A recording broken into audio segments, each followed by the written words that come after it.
You ready? Yeah. What was it like when you were growing up? Okay, my name's Charlene Vassar. I'm 72 years old. I was born here in Cincinnati, in the West End. And when we were growing up, we lived on 4th Street down in the West End, and right across the street from us was a recreation center. It was called the CNO. The reason they called it that is because the Chesapeake and Ohio Railroad owned the property, and they donated it to Cincinnati Recreational Center, and they made a park in our neighborhood, and it was wonderful. We had everything over there, and I mean, they had, like for the girls, they had sewing classes, cooking classes. We had a toy lending library. That means you could get your toys out of the library and bring them home, just like you would a book, you know. Keep them a few days. And what was so nice about it, we lived right across the street from it. I mean, like 6 steps into this whole area. This playground took up one side of the street. I think it stretched about, it looked like at least 8 blocks. They would have the circus to come over there. I mean, they had a big slab, cement slab over there where they would have dances in the evening for families. In fact, it was so nice. And back in that time, this is like back in the 40s, you know, like 43, 4, no, it was later than that. I guess it was like 48, yeah, 49, yeah, like, yeah, 40, like that. But anyway, we used to sleep, we used to go over there and sleep on the grass. Like it'd be hot. Nobody had air conditioning down there. And, you know, raising the windows didn't do nothing. Still was hot. We'd take a blanket across the street at this park, lay it on the grass, and we'd sleep there. You didn't have to worry about anybody messing with you. That wasn't considered dangerous back then? No, it wasn't. There'd be other people sleeping over there, too. And then they had, like, you know, plays. We actually rehearsed to do plays. You know, for the boys, they had like basketball. They had like, well, we had what they called the Junior Olympics, where we actually, you know, in the age groups, we tried out for different things, and you know, and then if you were good in it, you got to go to, I think, Columbus, to be in the statewide Olympics. And I was on a girls' baseball team. I was on a girls' baseball team. I was on a girls' volleyball team. And I was in the relay. I mean, you had so much activity. What position you play in baseball? I played center field in baseball. And we had our own uniforms. And in fact, we did so well, we played other playgrounds. And they would, you know, you'd have to go. They would come to us, or we'd go to other playgrounds and play. And at the end, the one who won the most games would get, you know, get some kind of award. And what we got, we won most of the time. We got to go down to City Hall, and they gave us what they call a junior C. You know, like you get a letter in high school. So we got a C that we could put on a sweater, which stood for Cincinnati, with junior in the middle. And then, like around fall of the year, you know, early fall, we would pick ragweed. They got all the kids together. This was a way of getting ragweed out of the different areas, and they had competition. The part that got the most ragweed picked, they weigh it, bunch it, weigh it. You got to have a party, watermelon party. Oh, yeah? Most of the time, we had the watermelon party. But the park was so beautiful. At one end of the park was like a flower garden. They had a garden there, just beautiful flowers. And then as it stretched down, they had this big house. We call it the big house. That's what it was. It was a big house. That's where you played your basketball. That's where you had your mother club dances. That's where you did everything. I mean, it was just, it was a wonderful thing. I used to tell you all about it. I remember you talking about that. Little Eugene's seen it, you know, because it wasn't torn down, but it was on its way out. But that was the first area they tore down when they put in the expressway. What's there right now today? Expressway. you know, up there by, is that 75? You know, when you get on 75 up there at Central Avenue, like you Right. come down 4th Street, Okay. you know, going west, Mhm. and you know, go right there. Well, and you go all the way down. Mhm. That was where we lived. In fact, where you enter on 75 there on Central is where the Roosevelt Theater was. Oh. But that was the first to leave our area. They tore all of that out, you know. And but it was some happy days down there. We used to walk all the time. Eugene and I, when we were going together, we used to walk across the well, they didn't have Brent Spence and all that. They just had a regular Smith Street Bridge. Okay. We used to walk across there in Kentucky, turn around, walk back. We walked downtown all the time. Downtown was nice. I mean, you know, we went to shop because we were only kids, you know. How was downtown different from today? Well, the square, they always had that little fountain, but it was smaller. I mean, the streets was, and they had shops on each side of it. And right across the street where the Western is where the Albee Theater. The Albee Theater was the main big theater of that time, you know. And it was just nice. Everybody loved going downtown, you know, and that's what you do. You went downtown. If you was going someplace, you go downtown. But we used to walk all the time. We lived on 4th Street now, and the terminal is down there. Union Terminal is on Freeman, and, you know, but we walked. I walked to school every day. I lived down 4th Street, and the school was at Woodward, where Abigail Cutter is right now. Performing Arts School, now they call it. But I walked there we walked there and walked back. I mean, you didn't think, it didn't matter whether it snowed, whether it rained, whatever. You walked to school, you didn't miss, we didn't get colds. And we didn't have, we didn't have, like, you know, proper shoes, coats and stuff like that, but it didn't stop us. So you didn't have proper shoes? Or you mean No, by we that? didn't have shoes. No, my brother and I, you know, we had it sort of rough, you know, but still, you know, we think of the good times, you know. It looked like somehow you don't think of the bad things. Well, looking back, what would you say made it rough? Oh, not having enough food. Yeah. We was hungry a lot. I mean, I was hungry. I was like 16, 17 hungry. Was that everybody in the neighborhood or just y'all? Or what? It could have been some more, but all I know was us. Looked like everybody else had food. But we didn't have no lunch money. Yeah. I would sit out lunch in the hall. Even in junior high, I remember not having no lunch money. We had, my stepmother would give us like a biscuit, put some syrup in it for junior high school. Not junior high school, this is elementary school. Now, what was Stowe School? It was junior high. Yeah, junior. And we would throw it away. What? We didn't want that dried up. By the time lunch came, wrapped up in bread paper, it was humiliating and dry. On the way to school, we'd throw it in the alley someplace. We wouldn't eat that. And You would be hungry with your pride. be huh? hungry. Yeah, but I mean, you know, the stuff didn't cost that much, but, Right. you know, the money wasn't there. We didn't have it.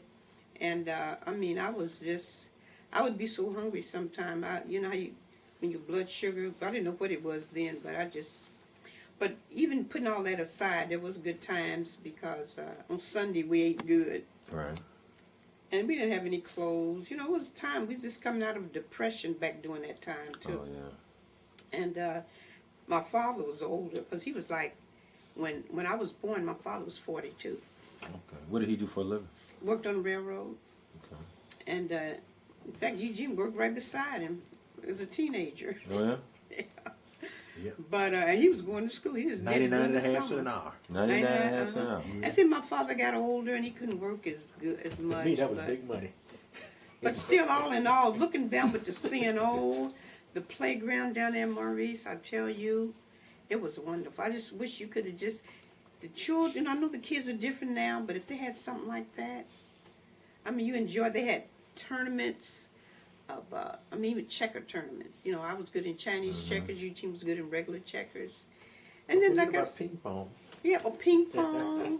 I mean, this place was beautiful.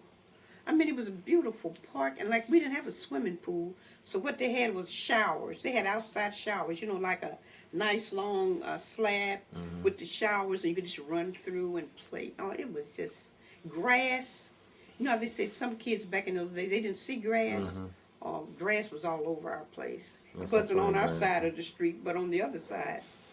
It was wonderful. We had a wonderful, wonderful time. So, Because I worked yeah, that's right.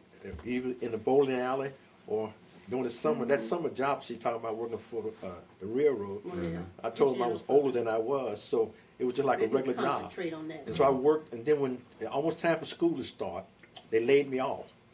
And so then I went on and went to school. Then they sent me a letter and told me that I was eligible for unemployment. So I drew unemployment while I was going to school. So I always had some money in my pocket. So you wasn't walking around hungry like that? No, but I didn't eat lunch. We used to sit on the bench, me and Sam and Abraham, and just, have a good time. Right. Yeah, so you want me to tell you about when you were... See, I got out of high school in 50. Okay. And Eugene got out a year later. And when he got out, we got married. He wasn't out of school. He got out in June and September. We got married. I hadn't been out a year. And and we both were working. And so after we got married, I think we had that weekend off, and we had to go right back to work. And then we was married for about 3-4 months, and I became pregnant with little Eugene, and then I didn't work no more. I stayed home and took care of him, and he was a super big baby. But then when he was about 4 or 5 years later, then you were born. And it's something about you, because I remember the Lyles, Dorothy Lyles and her parents. We had a baseball game in their backyard, and I was like 4 months sliding in the base. I mean, and but then you didn't, like I said, even though we wasn't nourished right, we was never sick. If we had gotten sick, I don't know what would have happened to us. And I had one toothache that I can remember, and they pulled the tooth. But I mean, even though the doctor told me I was underweight, with little Eugene, I mean, I had put on weight before you came, but I was never sick. I felt great. And then the thing about okay, and then the thing about you, when you were born, was that with little Eugene, I mean, I rushed out to the hospital when I felt a pain, and was just out there, nothing happened. With you, I waited till the last minute. I said, I will never rush out there again and, be suffering. So we just got out there in time. And they rushed me upstairs, and out you come screaming, my little boy. And then when we brought you home, we stayed in Mount Auburn, and we stayed like on a dead end street, really. And the people there, we all knew each other. So, but you were born in April, so that meant that they didn't know that I was pregnant with you. Nobody saw me.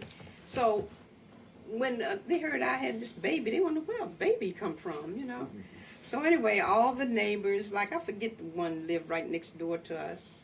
She was a white lady, had a little girl. Used to call Eugene Blue Jeans. I forget her name. But anyway, all the neighbors, we brought you home and put you in this bed Eugene had bought for little Eugene. And this little baby laying in the bed, all the neighbors passing by looking at you, like, and your eyes are like this, following them, looks like that young. Your eyes was able to follow him. But this bed that he had bought, put the pillow down, this bed that Eugene brought for little Eugene, because he didn't have a bed to sleep in, he actually rolled it down the street so he could get it on. You slept in that bed, and I think when you got about 10 months, you tore it up, jumping up and down in it. It's been a cheap bed. And just stripped. Well, it lasts him. And then Eugene was bigger than you. And then by you wore it being the out. second child, we was able to afford a little more. So Eugene got you this baby tender. I don't know whether you remember that. You sat in it, And it came with a bath. The table flipped over with the ABCs. It had a canopy up over it. I mean, we had the whole works, you know. And they had a little chair. When you got older, you could sit in this chair. And this little baby tender that you sat in, and it had a table, a board to go in it where you could write, and like a work table for little kids. And with this this chair that was indestructible, you tore it up. It's been stuff from Walmart. Never, I mean, No, that tore was- up that the was- chair. Good chair. And they told us nobody had ever tore up that chair before. But anyway, and then when we would go to the assemblies, we had, this also came with a baby buggy, which was nice. It had a canopy over it. You could lay back, you know, lay the baby back in it. And it had when he set up, this little place in front, you could put little toys on it. It had little pushy toys. And we had that in Milwaukee. We went to the assembly. You was, I think it was our first assembly. You was like 3 months old. And everybody wanted to know, where did we get that stroller? Right. We pushing you in that stroller. I mean, it had everything but a motor in it, you know. And You go in to watch the baby born. They do that They back in didn't those do that days. then. No, I had to wait out for they it. did not do that. They didn't you let couldn't me even in. get in the room. You couldn't even. You did good to be on the floor. They had a waiting room. They didn't play You that. could huh? never Yeah, no, go in. didn't They have- created germs. Plus, he wouldn't have went in anyway. He was, you know, but they didn't have that like that. I never had a baby Tell before. how big little Eugene was when he was born. Yeah, he was. Well, I was like 98. He weighed 8 pounds 5.5 ounces. But the Wow. point is the labor. Okay. When the labor started, it was so hard. And I'm not a screamer, you know. But I was twisting and turning, but I wasn't saying nothing. They thought I was in shock. So they gave me a shot, which didn't help nothing. Put him to sleep in me, and then they had to get him out and stuff like that. So I said, with you, that would never happen. You know, that's why I'm not going to get there early or whatever. So, but when he came out, he was really a big boy. He was really bigger than me. I mean, because he grew. You know, it's just like you're carrying a big bag or something, you know, this big baby. And then he looking up at you. Remember little baby Huey? Yeah, little innocent face looking at you. But then when you came, you weighed 7'2", 7 pounds 2 ounces, and you came out screaming. But what I was going to tell you, when you had a baby in those days, now they have like the room is a birthing room. When you saw her being born, then it was like you being tortured. They put your legs in a Stirrups. stirrups. No, not stirrups. I guess stirrups. But I mean, they were hanging stirrups. And then they had your hand like you're gonna be tortured. And I'm going in there. What are they gonna do to me? You know, I didn't know, because I didn't have a mother to talk to, and I'd ask Miss Olabelle about it. I mean, because I didn't take. But they just taught you so much in school back in those days. You know, they taught you, about babies. You weren't an idiot, but and you knew it had to hurt. Because I asked my daddy about it too. I said, Dad, you know, when the baby comes out, because I was getting bigger and stretching, I said, is it going to hurt? He said, well, I tell you, he said, you'll stretch a mile before you tear an inch. And the word stuck with me, tear. It's not a good word, is it? I'm sorry I asked him, you know. Tear word. But you can tear. But what they do, they cut you before you tear. I think they call it an episiotomy or Right. something like that. But anyway, You mentioned your mother wasn't there to tell you anything about it. How Yeah. come your mother wasn't there? well, back in the 30s and whatever, there was an epidemic of tuberculosis. And see, when I was 4, my mother died from from tuberculosis. She'd been hospitalized all along, so I don't even remember a mother. Yeah. And then I had a sister to die, within that same year. She was 9. I don't even remember her either. She died of tuberculosis too? She died of tubercular meningitis. You know, so, I mean, only thing I knew about her mother is that my father had a lot of old letters, and I used to read them. But she wrote them when she was in the hospital. And then he had her clothes there. Her shoes were like that, real tiny and stuff like that. But You seen pictures of it? he had a picture that was faded. One picture in the Bible, and you could see the body, but the face was faded. I mean, it's almost like it was a plan, you know. But I mean, I really don't know mother. If she walked in here now, I wouldn't know her. Right. You know, I don't know. But we had a stepmother, and she did the best she could, you know. And but it was a rough life, I tell you. But you know, getting back to you though, so we said our kids wasn't gonna suffer like I did. Eugene don't know what suffering is. He had the best everything. He had a mother look out for him. He wore the best clothes. In fact, when he married me, he came down. He's a rich kid. Huh? Yeah, he came down. His mother wouldn't let him wear blue jeans to school. Can you be a rich kid in the West End? Is that possible? Yeah, if it's possible, because he wore tailor-made pants to school. Back then, tailor-made pants was the thing. Okay. His mother, he had to beg her to let him wear blue jeans. But he bought clothes from, what they call it now, Geno's. Dino's. Yeah, he had nice stuff, you know, and, but, Yep, and then when I got out of school, I got a job at Christ Hospital, because I was so little, you know, they figured, what can she do, you know? Mm-hmm. But I did a good job there, but after we got married, you know, people didn't act right, so. What do you mean it didn't act right? Because I never missed school. In fact, I was looking for my award for never missing school. Because they would give awards, I didn't get it. Like I said, we didn't get sick. We never, only, I think I remember one time, it was in the 6th grade. And they used my head as for Miss Dean's sister for Columbus. You know, she needed a hair model. And took me out of school to go to Columbus so she could work on my hair and get her license. But at high school or whatever, never missed, never was sick, never. And they give awards. I never did get an award. What was the question again? About you not treating you right when you was working. Oh yeah, and so I had the cramps one day. Eugene, yeah, I had the cramps, and when I had cramps, they were bad. It was only like, you know, this is your menstrual period, 3 days, and I was alone. I mean, wasn't nobody there. You know, my daddy would be at work, and I would have to lay around. I mean, it hurt bad. But I would always go to work, you know. But this one time, I couldn't make it. Eugene and I had gotten married. Okay. They were so bad, and we didn't have telephones, so I had to go out someplace to find a telephone. And I called in, but see, I had to be there at 6 in the morning at Christ Hospital because I was a setup person. Okay. And so I called, never ever had been, I think I had only worked there about 6 months, but had never ever been late or absent, never believed in that, wasn't even raised that way. So when I went to work the next day, I could have took another day off, but I made myself go. Didn't have no pain medicine, no, you know, you didn't have nobody to do nothing for you, tell you what to do. So anyway, I got there, and I was working, and the one of the dietitians, she was over the dietitians. Ledna? No, it wasn't her. It was McKelvey, or the other lady. She came in front of everybody and blessed me out for not coming. Even though I called, it didn't matter.